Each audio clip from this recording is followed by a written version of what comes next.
drop it.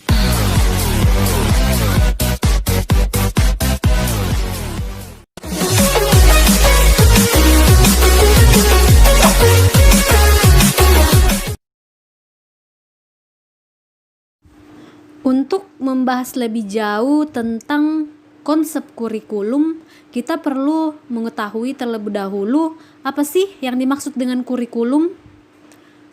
Menurut Undang-Undang Nomor 20 Tahun 2003 dijelaskan bahwa kurikulum adalah seperangkat rencana dan pengaturan mengenai tujuan, isi, dan bahan pelajaran serta cara yang digunakan sebagai pedoman penyelenggaraan kegiatan pembelajaran untuk mencapai tujuan pendidikan.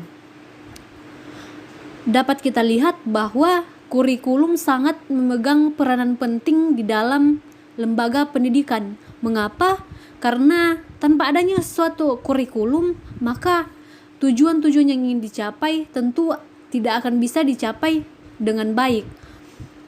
Di dalam kurikulum juga bukan hanya berisi tentang mata pelajaran atau bahan pelajaran yang akan diajarkan, akan tetapi di dalamnya juga mengisi tentang tata cara untuk mengajar atau tata cara untuk memberikan pelajaran kepada peserta didik.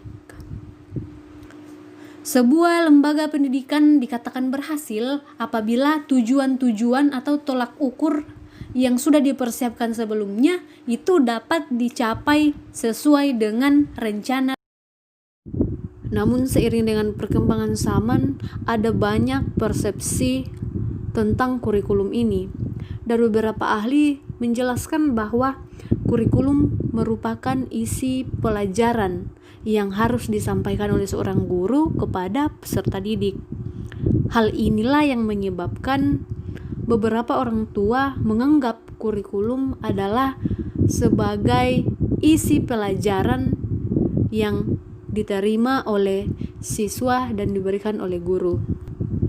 Di sisi lain, ada seorang ahli yang mengatakan bahwa kurikulum memiliki cakupan yang sangat luas, yaitu kurikulum adalah sejumlah pengalaman pendidikan, kebudayaan, sosial, olahraga, dan kesenian yang disediakan oleh guru atau oleh sekolah bagi murid-muridnya baik di dalam maupun di luar sekolah dengan maksud untuk menyalurkan atau mengembangkan bakat-bakat yang dapat merubah tingkah laku yang sesuai dengan tujuan-tujuan pendidikan.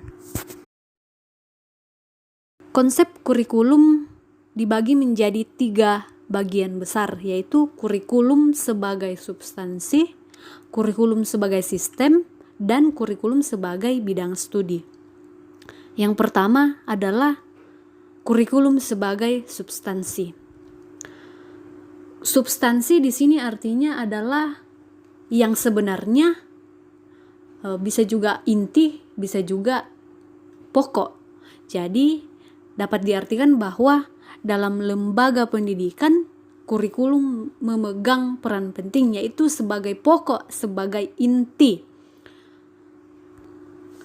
Kurikulum juga dapat digambarkan sebagai gambaran atau rancangan kegiatan bagaimana murid-murid di sekolah dapat belajar, ataupun dapat dikatakan sebagai suatu perangkat tujuan yang ingin dicapai. Suatu kurikulum dapat berbentuk satu dokumen yang di dalamnya berisi tentang tujuan-tujuan yang ingin dicapai, bahan ajar, misal mata-mata pelajaran, terus kegiatan belajar mengajar, metode belajar, teknik belajar, strategi belajar, jadwal, dan evaluasi. Dalam suatu kurikulum tidak serta-merta merupakan kesepakatan atau keputusan dari satu pihak. Namun di dalam kurikulum merupakan dokumen tertulis yang dimana merupakan hasil persetujuan bersama antara para penyusun kurikulum dan pemegang kebijakan pendidikan, bisa saja dengan masyarakat. Selain itu, kurikulum tidak hanya mencakup lingkungan tertentu, misal hanya satu sekolah, akan tetapi cakupannya sangat luas, bisa saja satu kabupaten, provinsi, ataupun seluruh negara. Konsep yang kedua adalah kurikulum sebagai suatu sistem, atau disebut dengan sistem kurikulum. Sistem dapat kita artikan sebagai suatu paduan yang terdiri dari beberapa unsur atau elemen yang kemudian dihubungkan menjadi satu kesatuan sehingga memudahkan untuk mencapai suatu tujuan. Nah, elemen atau unsur-unsur dalam sistem kurikulum ini yaitu sistem persekolahan, sistem pendidikan, dan sistem masyarakat. Unsur-unsur tersebut kemudian dipadukan sehingga menjadi suatu sistem yang disebut dengan sistem kurikulum. Suatu sistem kurikulum mencakup struktur personalia, prosedur kerja, artinya di sini bagaimana cara-cara menyusun suatu kurikulum, bukan serta-merta dibuat sesuai dengan keinginan pribadi atau keinginan kelompok-kelompok lembaga pendidikan.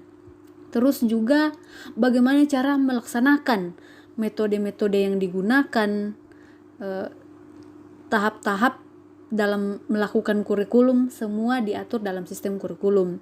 Mengevaluasi dan menyempurnakan hal-hal yang telah dievaluasi, kemudian dicarikan solusi untuk kemudian disempurnakan. Kemudian hasil dari sistem kurikulum ini akan melahirkan tersusunnya sebuah kurikulum. Dan fungsi dari sistem kurikulum ini adalah bagaimana untuk memelihara kurikulum agar tetap dinamis. Artinya adalah seiring dengan perkembangan zaman tentu akan banyak hal-hal yang dapat berubah atau juga hal-hal yang direncanakan sebelumnya tidak lagi dibutuhkan di masa itu. Itulah mengapa tujuan dari atau fungsi dari sistem kurikulum ini adalah agar memelihara kurikulum agar tetap dinamis atau dapat berubah sesuai dengan kebutuhan di masa tersebut. Konsep ketiga adalah kurikulum sebagai suatu bidang studi, yaitu bidang studi kurikulum. Ini merupakan bidang kajian para ahli kurikulum dan ahli pendidikan serta pengajaran. Ini menandakan bahwa kurikulum tidak serta-merta dikaji, melainkan merupakan bidang atau wadah kajian yang digunakan oleh ahli kurikulum, ahli pendidikan, dan pengajaran. Tujuan kurikulum sebagai bidang studi adalah mengembangkan ilmu tentang kurikulum dan sistem kurikulum. Cara-cara yang mereka lakukan untuk mengembangkan ilmu tentang kurikulum dapat dilakukan seperti penelitian dan percobaan, juga dengan cara mempelajari konsep-konsep dasar tentang kurikulum, sehingga mereka menemukan hal-hal baru atau hal-hal yang belum ada sebelumnya yang dapat mengembangkan atau memperkuat bidang studi kurikulum.